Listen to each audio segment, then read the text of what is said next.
Hello everyone, how are you doing? I hope you're all having an awesome week so far. It is my pleasure to say welcome to chapel. This is actually going to be our last fully digital chapel as a school. I hope you're just as excited as I am to be back into this building together in 2 weeks. But we've got a special program in line for you. We're going to be talking about some things that may not be the easiest to talk about.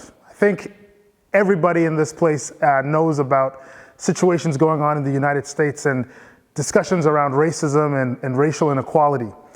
We're going to take our chance at tackling that because we know that here in New Zealand, we're not immune to those problems. In fact, our government even set up an initiative called Give Nothing to Racism. And so we're going to talk about that. We're going to have some real conversations today. I'd like you to take note of my shirt today. It's a verse from Micah chapter 6, verse 8, where we're told that what God expects from us is to live justly, to love mercy, and to walk humbly with God.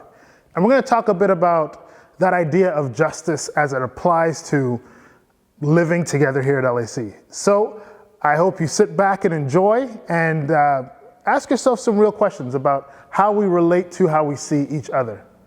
Get ready for a wonderful chapel. Hi, I'm Taiwana, and I will be opening up with a word of prayer. Please close your eyes and bow your heads.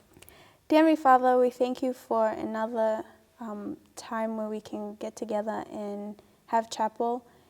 I pray that you go before us now in this program. Bless Mr. Moore and bless the team behind chapel preparations. In Jesus' name I pray, amen. Hi, I'm Emmanuel, and I'm going to be doing your scripture reading for you today. The verse I'm going to be reading comes from Amos 5, verse 22 to 24. It says, I will not accept your burnt offerings and grain offerings. I won't even notice your choice peace offerings. Away with your noisy hymns of praise. I will not listen to the music of your harps. Instead, I want to see a mighty flood of justice and an endless river of righteous living.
Let your love never be enough.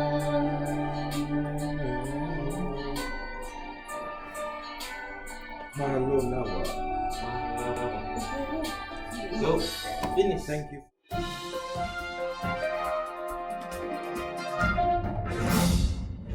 Good morning, London. On today's episode, we discover how PB4L and our school values work under this COVID-19 pandemic, okay? And basically, they're still the same. Where you're rewarded by your teachers for displaying their LEC values. Speaking about rewards, if you can count the amount of times I say the word dojo, you can get a special prize and maybe some dojo points. If you come see me or my boss, Sandra, the challenge starts now. Dojo, dojo, dojo, dojo, dojo, dojo. Anyway, we encourage you to continue to lead with integrity, act with respect, and cultivate resilience through these hard times, okay? Adjusting to our new normal. For now, at least I hope. Teachers, we encourage you to keep on looking for these positive behaviors. And we encourage you to reward your students with dojo points, okay? And students, you can also check the amount of dojo points that you have by logging into Class Dojo so that you can see the amount of dojo points you have. And anyway, dojo, dojo, dojo, dojo, dojo, dojo, dojo, dojo, and dojo. Have a good day.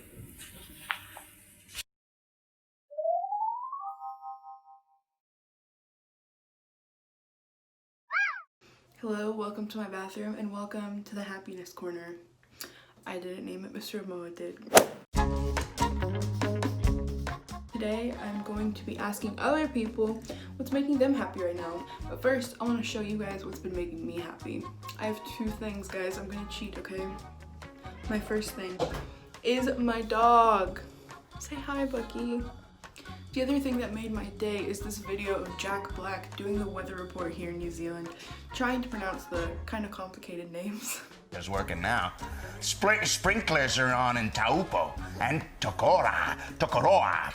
But someone stands on the hose because becoming fine later this, I know how to read, guys. Becoming fine later this morning, what the fuck are on Tarney is fine form with 18. Click!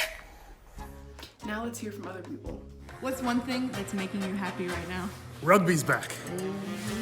Tell me why it's making you happy. Oh, that's my favorite sport. That's what brought me to New Zealand. Well, that's why I wanted to come to New Zealand. LEC is what brought me to New Zealand. But yeah, so I'm so happy that we're back and we're able to train, we're able to watch, and yeah, I'm just so happy rugby's back. What's one thing that's making you happy right now? One thing that is making me happy is being able to come back to school after quarantine and, catch up with all my friends. What's one thing that's making you happy right now? Netflix and TikTok because they're distracting me from school. What's one thing that's making you happy right now? Seeing all the students out laughing and smiling and giggling and carrying on. What's one thing that's making you happy right now? Right now, the fact that I'm able to see my friends, come to school, and socialize instead of staying at home in quarantine or locked out with my family. That is really something I adore and respect. You know what? This is integrity right here. I'd like to thank the New Zealand government for dealing with this pandemic the way they did. Thank you, Jacinta Ardern. I love you. So like I said earlier, chapel's gonna be a bit different today. I guess normally you're used to one person speaking for quite a bit on an issue, but in light of recent events, I was thinking maybe, we need to change things up. I'm sure all of you have heard about the death of George Floyd. He was killed by a police officer, and the following firestorm of real outrage related to the racial injustices that have taken place in the United States for several centuries. In light of the conversation around that, I was having talks with some people about what is racism like here in New Zealand. And I thought, I've experienced certain amounts of it, but I'm sure that there's people here who have stories. And then I started to think, I wonder if any of the students have stories. So I sent out several messages to a bunch of students about what are some of the things that they have experienced, if they've experienced anything. And I was surprised by the answers that I got, and I decided, something? We as a family need to talk about this. It's very easy to just want to sweep uncomfortable things under the rug. But I think that there's power in conversation. There's power in hearing someone's story and understanding what reality is like for another person. Because that gives us the ability to A, learn about what's going on in our country, in our school even, and B, it gives us an opportunity to change things for the better. So our next section is going to be a conversation between me and some students about the various forms and types of racial injustice that we have experienced in our lives. I pray that you'll keep an open mind and an open heart as you listen to these stories. Let's say a prayer. Father in heaven, thank you so much for your many blessings. Thank you for another day of life. And Lord, thank you for this discussion that we're able to have. It's terrible, the circumstances that led to this discussion being had, but Lord, I pray that you'll help us to be able to find some diamonds in all the coal. I pray that you will be with us. I know that we're all a little bit nervous, but I pray that your spirit will just move in us and help us to just share from the heart. I pray that nobody feels any pressure to make up stories or to downplay stories. Just share the reality of what we've seen, what we've experienced, what we've witnessed. And I pray that, hearts will be touched and that we will be encouraged to, live out your calling to us to share your love with everybody, regardless of what they look like or where they're from. Be with us, I pray. I pray you'll be with the gentleman doing the gutters, that he'll finish quickly so that he can rest. In Jesus' name, amen. All right, so welcome everyone. Thank you so much for being here for this terribly awkward conversation that we're going to have. So I just want you to feel as calm as you can, feel as composed as you can, and just speak freely, what you feel, what you've experienced, that this is what this is about. I think everybody, probably from our youngest students to our oldest, have had some experience with what's been going on in the world lately, focusing around the United States with the murder of George Floyd, and it's caused a lot of people to, I think, start looking at this issue of race and racism. Here in New Zealand, there was this initiative, I think it was 2017, Give Nothing to Racism. And I think one of the big things we need to make sure racism doesn't have is a place to hide, right? That we feel comfortable as possible to talk about the things that we experience. And thank you all for accepting my invitation. And let's just talk. I guess I'd like us to start off by just introduce yourself, just say your name, and how you define your ethnicity. So it could be where you're from, or it could be what cultural group you identify with, but I'll start off. My name is Kofi Amoa, and I identify as I'm a Ghanaian. I was born in Ghana, West Africa, and I'm a black man. My name is Misha, and I'm Tongan, half Highland. My name is Taiwana, and I'm from the largest island in the Pacific, Papua New Guinea, and I'm Melanesian. My name's Eva, and I'm half Puerto Rican. My name's Mia, and I'm half Māori and half European. I'm Sachi. I'm full Asian, and I came from the Philippines. All right. Just question, how many, is anybody here born in New Zealand? Okay, so the rest of us have moved in at some point in time. So we're going to be talking about experiences in New Zealand or abroad. You can include it, because really, it's not just an American problem. It's not just a New Zealand. It's a world problem. It's a sin problem that affects every human being. We're going to start off by looking at the Word. And Eva, if you got our Bible story, we're going to be reading from Galatians chapter 2, I believe verses 11 to 13. All right. But when Peter came to Antioch, I had to oppose him to his face, for what he did was very wrong. When he first arrived, he ate with the Gentile Christians who were not circumcised. But afterward, when some friends of James came, Peter wouldn't eat with the Gentiles anymore. He was afraid of criticism from these people who insisted on the necessity of circumcision. As a result, other Jewish Christians followed Peter's hypocrisy, and even Barnabas was led astray by their hypocrisy. When I saw that they were not following the truth of the gospel message, I said to Peter in front of all the others, "Since you, a Jew by birth, have discarded the Jewish laws and are living like a Gentile, why are you now trying to make these Gentiles follow the Jewish tradition?" All right, thanks, Eva. I guess just to recap, what happens is that you've got this situation with the early church where there's Jews and there's Gentiles, right? Gentiles is anybody who's not a Jew. And you've got both groups have people who have decided that Jesus of Nazareth is in fact the Messiah and they want to follow him. But given that the Gentiles are kind of fusing into this body of Judaism, there's a lot of conflicts around the cultural aspects of things.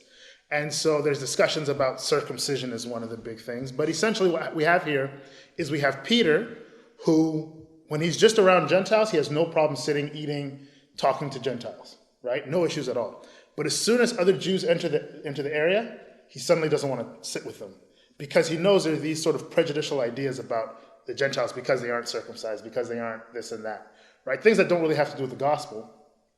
But these people don't want to interact. So Peter, who is like one of the church leaders, refuses to sit with these people. And Paul looks at this and he's like, no, this is not okay, right? He calls out the hypocrisy. And the interesting thing is that as it's happening, because Peter's doing it, other people are thinking it's okay to do it as well, right? Other Jewish Christians are like, oh, I guess we don't sit with these people. We don't hang out with these people. I think it's an interesting scenario because the idea of sitting with people is something that, comes up a lot in school, right? I think of this movie Mean Girls, you can't sit with us, right? That idea of who do you sit with, who do you hang out with?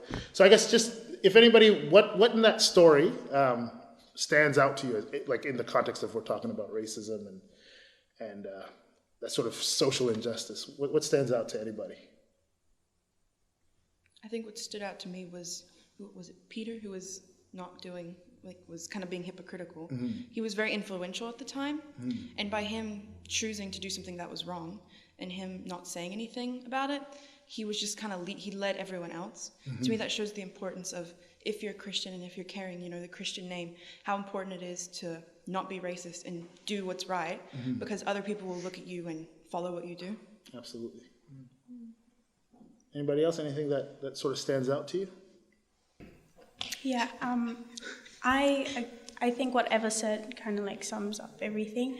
Like, he was a Christian, and nowadays, like, if you're a Christian, people look up to you, and so for you to carry yourself out in a certain way, sometimes it can be like, sometimes the way that people view you, like, is sort of like, oh, you're that Christian that, yeah.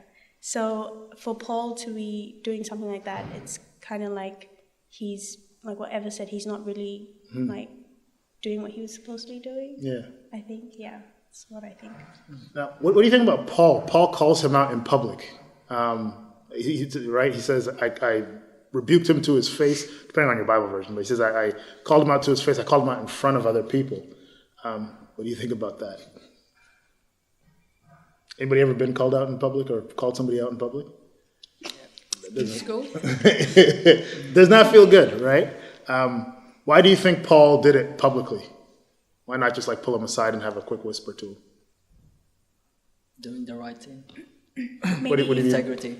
Because Peter is like not in the context of Christianity, just being human. Mm-hmm. For human nature, we look up to the role models. Like Peter was a role model because he is with Christ. Christ was very famous in that time. So Peter, as being a role model, like those Jews, even the Gentiles, look up to him because he's very famous. Mm-hmm. And then for him doing that was very wrong. And then for, who's the guy that called out? Paul. So Paul calling out that he was doing the right thing.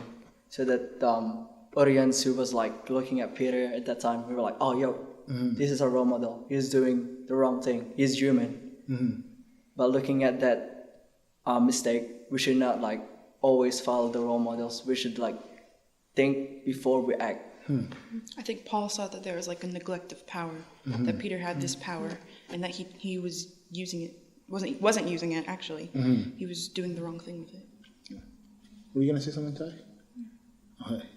Yeah, I think it's when particularly even as a teacher, right? There's kind of that balance of if somebody does something in class, how do you decide whether it needs to be dealt with, like have a conversation with them after class, or does it need to be addressed right now?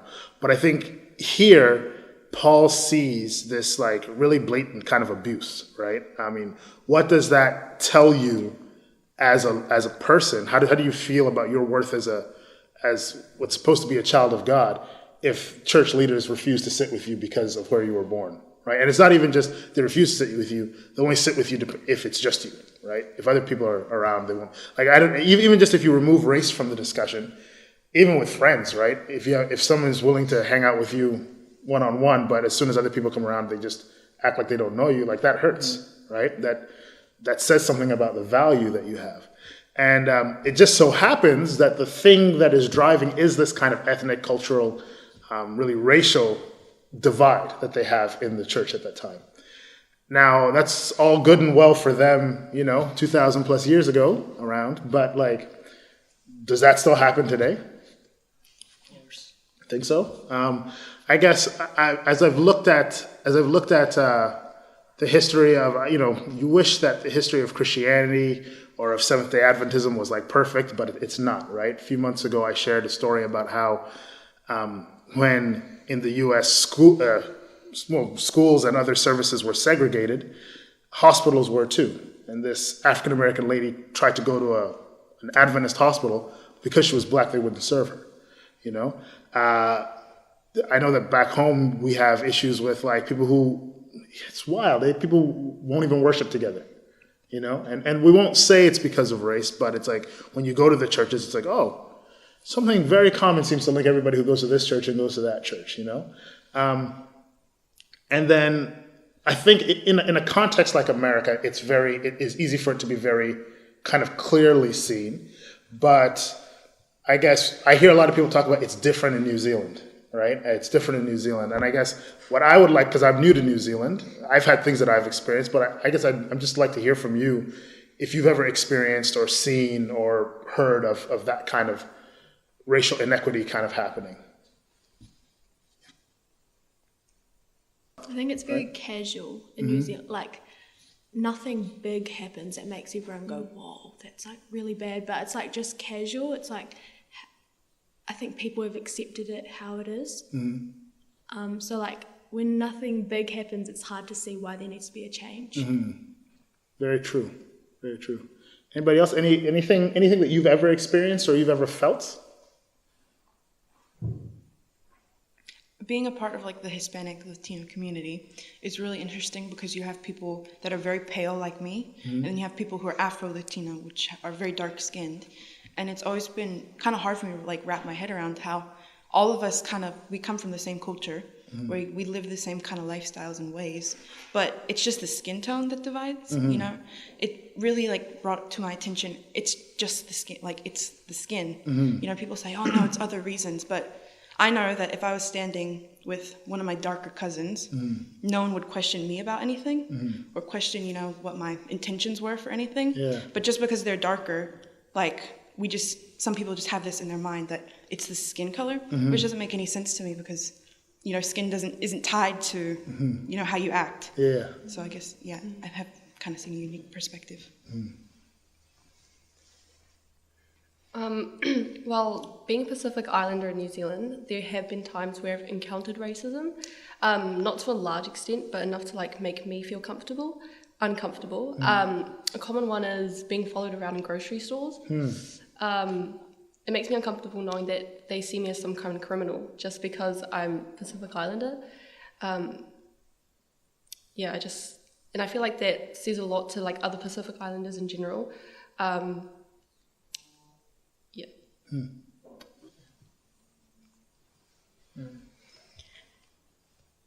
Yeah, what Misha said. So I remember there's this one time my friends and we went to the movies here in Palmerston North, and we were going to watch this movie that was age restricted. But we were all like 16 plus, and so when we got our tickets, we were like standing in line, and the people in front of us,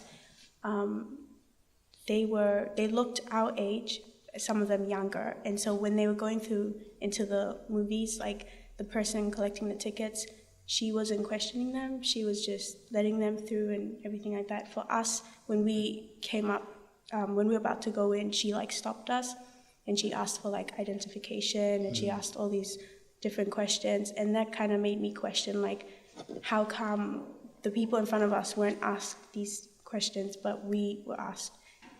those questions. And so I asked her, I asked her why, what was the reason, and she said, oh, I'm just doing my job, which on her side, it's true, like, asking for ID is cool and all that, but the people in front of us, even when they looked younger than us and about the same age, they weren't really questioned as much as we were. And mind you, we were all like dark skin, like a group of us. And so, I don't know, for me, I felt like I kind of took that personally. Like, yeah, it was just very uncomfortable. Yeah. So I get what Misha's trying to say, like being a Pacific Islander in a different society, a different culture altogether, it can be annoying sometimes when people sort of question you because of the way you look and all of that. Yeah. I feel like it also ties in with like stereotypes as well, because Pacific Islanders are known as like being poor and like not well educated and stuff, and it kind of hurts when people just assume that of you. And like with family, like in family in general, there was a time where I was talking to someone and they were shocked that I had two parents. It's just like I understand that it may be a stereotype, but it doesn't apply to all people. Yeah. And like it makes me feel a bit uncomfortable knowing that they see me in this way when I'm not like that.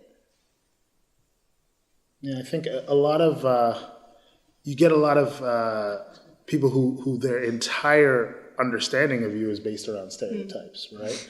I remember even being in school, I had a teacher who hated me, and I couldn't figure out why, because I was always like, African upbringing is like they hit hard the respect your elders thing. So I was always very respectful, never talked back to my teachers, any of that sort of thing. I couldn't figure out why this woman didn't like me. And it wasn't until one day I figured out, because of my skin color, she thought I was Muslim. She had an issue with Muslims. And she thought I was Muslim, and therefore she was so hostile to me. And it was, I can't remember what it was. Oh, well, no, I can't remember. I asked a question about fasting, and because we were reading this book, and someone had an ulcer, I was like, what caused it? She's like, oh, it can happen when you fast. And I was like, oh, what happens because it was during Ramadan, which is one of the big Muslim holidays. And I was like, well, what about people who are fasting? Because we had a lot of Muslim students at our school. And she was like, oh, well, when you people fast, you did it. I'm like, what do you mean you people? It's like, you Muslims. And I was like, I'm not Muslim. And then it was like instant flip of how she, like, just even in that like 2 seconds, how she spoke to me changed, And I think one of the things that is big is that a lot of racism today is what are called microaggressions. I don't know if you ever heard that term, but it's like back in the old days of like North America, you would have movements like the Ku Klux Klan, which was really a terrorist organization, and they would do things like drag people out and beat them and lynch them. So they would like hang black people. They would burn crosses on your lawns. They would have big signs like, if you moved into a neighborhood, go home N-word, stuff like that. But now that's not as common, right? But it's little things. It's the way people follow you when you go into the store. It's the fact that they'll search you, but not the person next to you, who may look whatever. I guess, anybody else, have you ever felt that kind of, whether it's microaggressions or it's like stereotype pressure or expectations on you since in your time? I guess we're focusing on New Zealand because we're in New Zealand, but it could be anywhere. Yeah, when I first came here, the stereotype of being Asian. So Asians are super smart. And you heard that Asian stereotype? That stereotype, for me, it's a blessing, and also it's a curse. It's a blessing because, boosts my morale and motivation to learn more, to prove that I'm smart. But it's a curse because every time I ask a question to my classmates, not like today, like back then, they were like, oh, you're smart, you can figure it out. You can do it by yourself, right? I'm like, no, I can't. I need help too. Yeah. And they're like, now you're Asian, you can do it. And it really hurts when your teacher is giving you a lot of pressure to get this grade. And I'm like, I can't be like this super smart and you're like giving me this pressure. Giving a lot of pressure to Asians is not good. Yeah. Especially for a teacher. If you're a teacher, you just need to be like equal to your students. And then if you're doing that mistake, other students will be influenced to do the same. kind of like with what we were talking about here, right? How when Peter was acting this way, it had an influence on the other church members, right? It's interesting you bring that up, and I'm glad you did, because a lot of times we think that, oh, well, this is a positive stereotype and this is a negative stereotype. But realistically, whether or not it looks like this is a good thing we're expecting from you, you can still really derail someone's life, derail someone's understanding of who they are, right? If I'm supposed to be getting straight A's, but I'm not, well, how does that affect like how I see myself, you know? Yeah, and I've noticed that when an Asian is not doing well in school, some teachers and some students were like gonna exclude them from the group or not like really put attention to that student, and I'm like, that's not good. Yeah. And also, a virus is contagious, and also hate is contagious too. You can rub it to another person when you show that hate. I'm just gonna bring that up. I agree with the microaggressions and like the subtle racism is really passed down. Like it really goes to people. Yeah. Because it's people would openly speak out. When George Floyd is killed, when something that's like far on the spectrum happens, but a lot of people don't feel the need to speak out when it's like smaller things. Asking to see someone's ID, questioning people. I remember, I can only speak for the States because that's where most of the Hispanic community is. Like, someone asked, a kid in my brother's class said, "Oh, when is your dad getting sent to jail?" And he was like, "What?" Are you serious? My brother's like, "What?" And he said, yeah, don't you know that my dad told me that all people who speak Spanish are going to jail? And so it just really showed like how it's so easily passed down. And it wasn't him saying, "Oh, I hate Hispanic people," but it was just that subtle thing. And it was like, also, it wouldn't be, no one would ever say, "I hate Hispanics" or "I hate Mexicans." It was like, "Oh, when are you being deported?" It was stuff like that. Or, "Did you swim here? Did you swim to get here? Like, how did you cross the border?" It was stuff like that. You mentioned the border. I remember my dad had a part-time job as a security guard for a while, and it was New Year's Eve or something, like it was a holiday, and he didn't want to go to work, and they were calling him to get taken a shift, and he was tired of it, so he would have me pick up and be like, "Oh, he's not here." Not the greatest thing, but he was having me do that. And then at one point, I was the guy called, I think the third time he called. The third time, all good. The third time he called, I was like, "Oh, he's not here." And the guy's like, "Oh, well, you know what? Tell him I'm gonna call immigration on him if he doesn't show up for work." And I'm like even me, I'm like, we're citizens, man. I had to drive like 8 hours to go and write this test and do all this stuff to get my citizenship. What do you mean you're gonna call immigration for what? But like I didn't understand that he had this picture that because he's black, he must be an immigrant and uneducated and he must need this job. You know what I mean? Yeah, when I first came here and I went to biology class, and we were talking about insects, and they were like, "Oh, Asians eat insects? Have you ever tasted one?" And I'm like, "Wait, what do you mean that we don't eat insects?" And they were like, "Oh, for sure you have eaten insects, right?" And I'm like, "No." And then they were like, "Oh, is it part of your meal?" It's not part of our meal. Asians are like different. We have different class of Asians. Asians that are like civilized and Asians that have like went to a different type of fruit. Yeah. And I think like since we've let this like microaggression like go on, like I have this feeling that since it's become so normal that I look white and and I get a lot of the white privilege. I've had other white people in this school be like make jokes at other Hispanics' expenses and be like, someone said, "Oh, but all Mexicans, they're like rapists and drug dealers." And they're like, "Right? Yeah, and like nudging me on the shoulder, and I'm like, "No, we don't share this, This is not something that, it's not like, we need to stop treating it like it's like a normal thing." Yeah. I remember you mentioned like kind of how that happens. I remember even really when I was coming here, I had a pastor who was from New Zealand, from Orlando Pulates, Pauline's uncle. And he was telling us, he had a sermon once back in Canada, and he was talking about racial issues, and he talked about how growing up people would call him Midnight. So he's half Samoan, half Tongan, and it's like, I'd probably say he's a little bit darker than you, Misha. So for him to say that he was called Midnight, I was like, what? What do you mean? Because people that I have heard have been called Midnight have been like Sudanese, and I've met people from the Sudan. They tend to be very dark, right?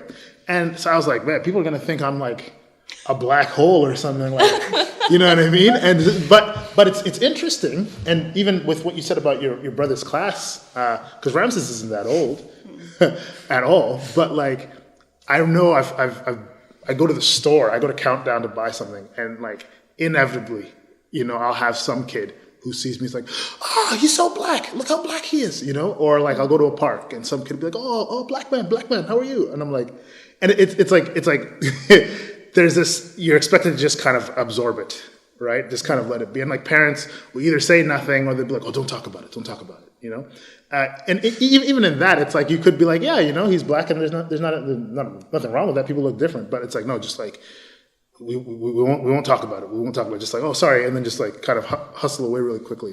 Or like the other thing, this always got me when I was a kid, man. And I know that there's a lot of reasons why it happens because it gets popularized, but the N-word, right? How widely it gets used. And I don't know why, but I didn't think I'd hear it when I was here. But I think within a short time of being here, I was hearing it. And it's like, there's this thing that would always happen where like somebody would be singing a song, right? I know we only listen to Christian music here, so you never heard Gold Digger by Kanye West, but like, yeah. And then she's not messing with no broke, and then people would say it, right? And then like you could feel it. It's like everybody would just look at me to see if it was okay to laugh or okay to whatever, or like someone would make a joke. I remember one time I was on a rugby trip. Oh my gosh. This is a bit more of an overt thing, but people were making these little subtle jokes. And like after every joke, everybody would look at me because I was the only black kid on the trip. And same trip, we got on the bus, and I mean, there's a bunch of us from like we was like an exchange. We went to another school for a week, and it was like we get on the school bus, and people are like shocked or whatever that like I'm there, And like there's a bunch of people they don't know, but it's me that they're like. And like someone actually came up and touched my skin and checked their finger. I was like. I was like 14, 15. I'm like, that had happened in the past, but I'm shocked this is happening to high school kids. You not know black people exist? Like, I don't get it. But it's like, people are making jokes and one person makes it, and it's like, I have this kind of thing where I'm not the most confrontational person naturally. So I just kind of like, whatever. And they're mostly lighthearted, so to speak. But eventually it got to the point someone's like, oh, hey, what's green and hangs from a tree? My N-word, I'll paint him any color I want.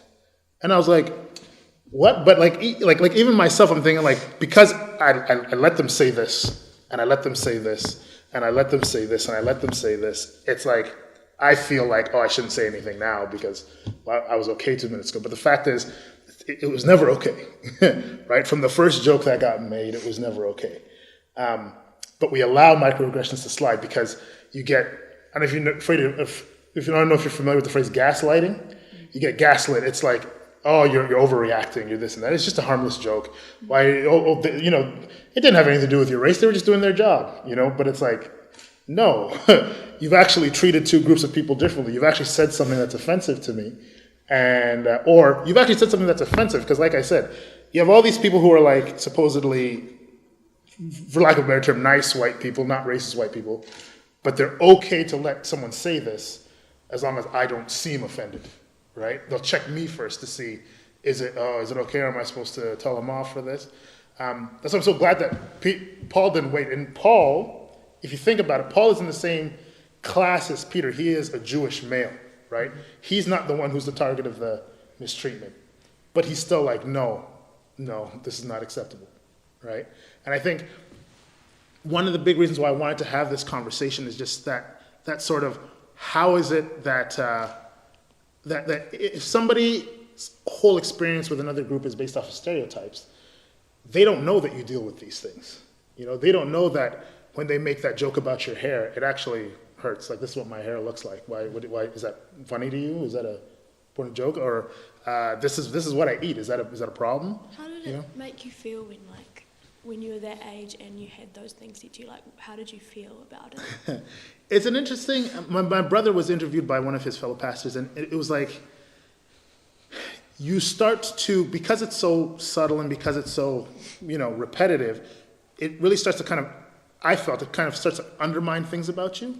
So when Ben and I would take food, my mom would like make all this food from home, from Ghana for us. It's like they'd ask you weird questions, or they'd like come up and smell your food and like, oh, that's weird, why are you eating that? Or if we'd go to like a church event and we'd wear like our traditional clothing, like, oh, why you dress so stupid and stuff like that. And it's like you start to internalize those ideas, right? So, if everybody, 'cause especially if you're the only person of color or whatever it may be, it's like, oh, if everybody thinks it's that way, maybe it is that way. Mm-hmm. Maybe there is something wrong with this food. Maybe my hair shouldn't be, curly or something, or maybe I shouldn't dress this way, And then it's like you start to kind of like, internalize those ideas, whether it's negative or positive, right? Maybe I am supposed to be getting straight A's, and there's something wrong with me that I'm not. Or maybe I said A's. A's are like the highest grade you can get in the North American system, right? It's like it really starts to. It's not so much that the little things. It's not so much that they hurt in the moment. It's kind of when you think back and you look back, you're like, wow, what the heck? Why was I putting up with that? But it's like it starts to sort of slowly chip away. So then Ben and I would tell our mom, don't give us food from home. Which for her, this is like the best thing she could provide for us. A taste of home. It's delicious, but we want a burger and fries because that's what everybody else eats. And we've been convinced there's something wrong with our food from home, We've been convinced that we're not supposed to be a certain way. And I remember like my dad would always tell me about intelligence because, like you said, right?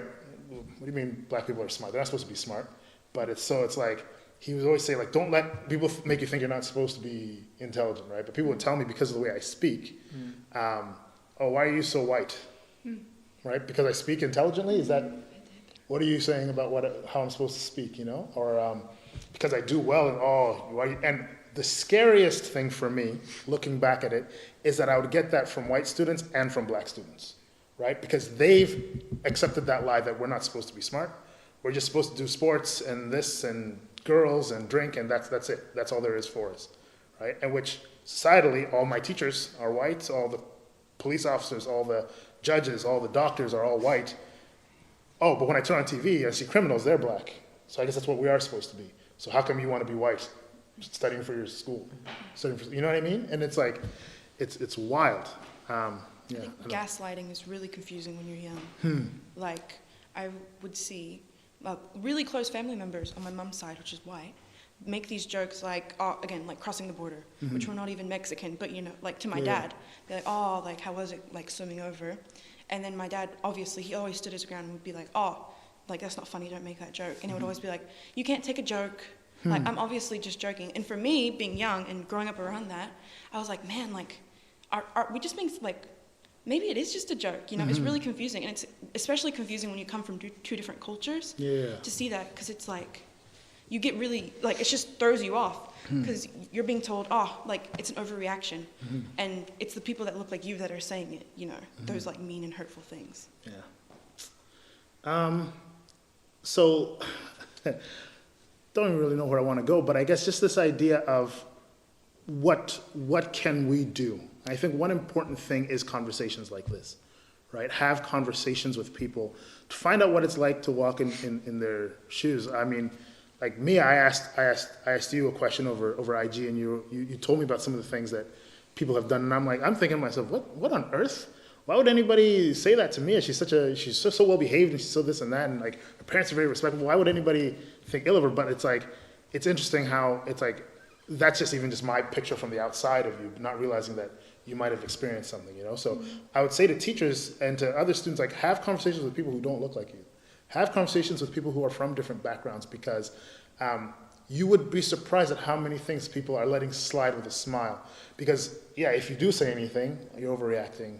Can't you take a joke? Did they hit you? Did they burn a cross on your lawn? Did they, what's the big deal? But it's like, if you have these conversations, you start to realize that, things are not as unicorns and rainbows for everybody, no matter how things may look when they show up in their nice uniform at school or at church or wherever it may be. And I think if Mia, you don't have that text, do you? Isaiah 1:17. And I think what you said about like having conversations with people that don't look like you. Have conversations with people that do look like you, because as I've seen, people think that I'm okay like with your racist jokes or with your opinions, but the truth is, not everyone who looks like you thinks like you, and we shouldn't be like complacent with how we think and think, oh yeah, that's how everyone else thinks, because it's not, you know. Go ahead. Do you want to read that? Yeah, I can read it. Learn to do right, seek justice, defend the oppressed, take up the cause of the fatherless, plead the case of the widow.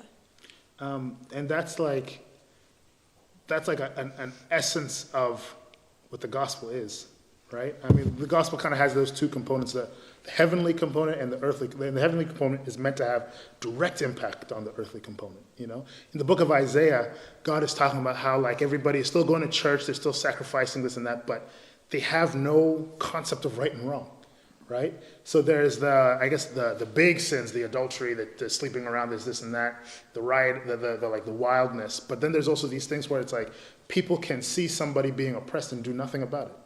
And God's like, are you kidding me? If he actually says like that, like this concept of seeking justice, of defending the oppressed, some versions actually write it as stop the oppressor, you know? He says that is worth far more to me than 1,000 bulls and cows you could sacrifice. Because if you do this, but you're not living the gospel, this is nothing. This is worthless, right? So if we're just coming to school and if many flags, one family is just a phrase that we say while students feel marginalized, whether it's by other students or by teachers, then we're wasting our time here. If we say this is a place for everybody, if we say all these things, you know, if we go to church together, but people in the church or in the school feel like, yeah, I'm separate, right? Feel like, I'm second class. Then all of this is a waste of time, you know? One more time, I want to say a big thank you so much. I know that this was not easy. This definitely was not comfortable. But I think it's important that we, like I said before, we not give racism a place to hide. Not at LAC, not in New Zealand. You know, let's make sure that at least in the circles that we can interact with, we do exactly what God said through Isaiah there, right? We defend those who can't defend themselves, that we speak out against injustice. We look out for those who are hurting. It's such a crucial thing. If we did more of that, I think we'd have less George Floyds, you know, if we as people learned to do more of that. So I guess I have a challenge to all the students, to all the teachers, you know, don't let things slide. Yeah. If you see, if you see people being treated poorly because of their background, whatever their background may be, say something, you know, speak up. Even if the person's not in your friend circle, right? Speak up. Even if they're not in your class, even if it's not your classroom, but you're walking by, you hear something, speak up, you know? Let's make sure that people know that they are loved, right?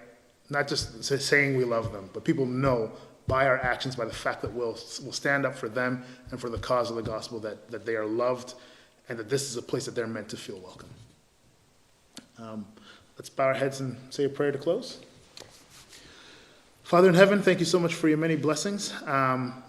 Thank you for this ability to sit and chat and just sort of share some of our stories and some of our thoughts around this thing. Lord, your gospel calls us to love one another, and that is more than just warm, fuzzy feelings. That means that we will be there when others are hurting. We will be there when others are in pain. We will not abide racism and cultural discrimination and all those kinds of things on this campus. I pray that each person listening, watching, will take that seriously. I know it's so easy to something big happens and we feel bad, and so maybe we post something online, maybe we'll sit through a talk like this. But then a week later, 2 weeks later, it's back to business as usual. People can say whatever they want, and it's not such a big deal. But no, I pray that you will work a real change in our hearts, that we will show with our words and our actions, standing up for people and standing in the gap for those who can't defend themselves. We will show what it is that being a Christian is all about, what it is that being loving is all about, what it is that being a follower of Jesus Christ is all about. Be with us and keep us and draw us closer to you in all that we do. In Jesus' name I pray. Amen. Amen. So I really hope everybody has had a chance to think about some deep issues surrounding this place that we call home, LAC, New Zealand. We have a phrase that is mentioned whenever we walk into this chapel: many flags, one family. Well, like we talked about, if those are just words, then it's meaningless. It only becomes important when it's real, right? I'm sure we each know how we feel when our family members are attacked, how we feel when they're insulted. But we need to realize that if we're serious that we are one family, then that means that any kind of oppression or assault or attack, whether it is a big thing like someone getting called a racial slur, or a little thing like somebody, or let's say little thing, like somebody being treated unfairly, we need to take that as something that we need to put an end to.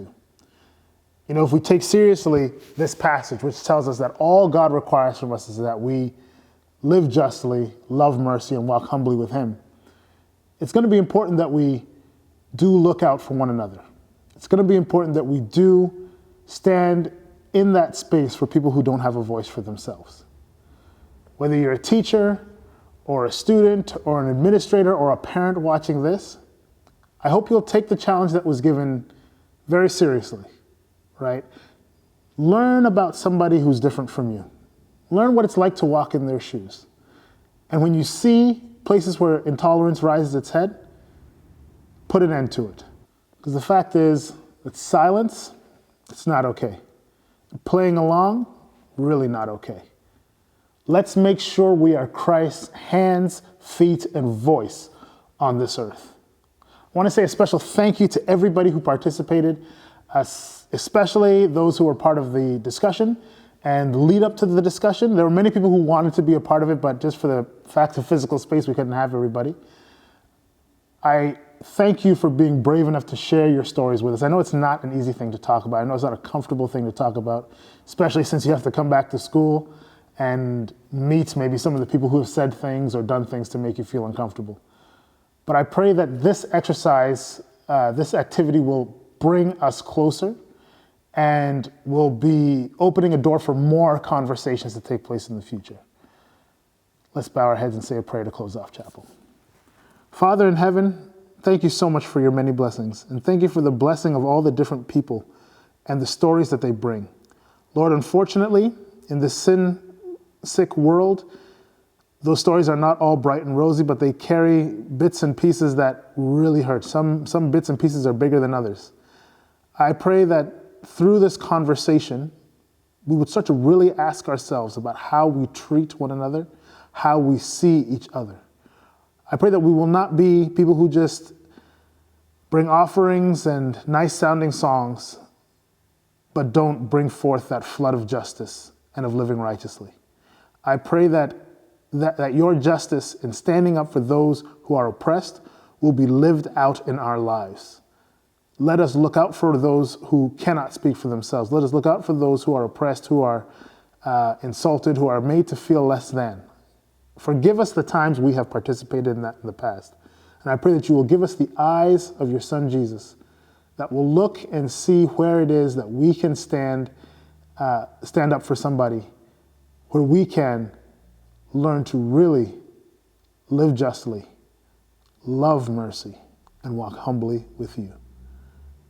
Be with us, I pray, in Jesus' precious and holy name. Amen.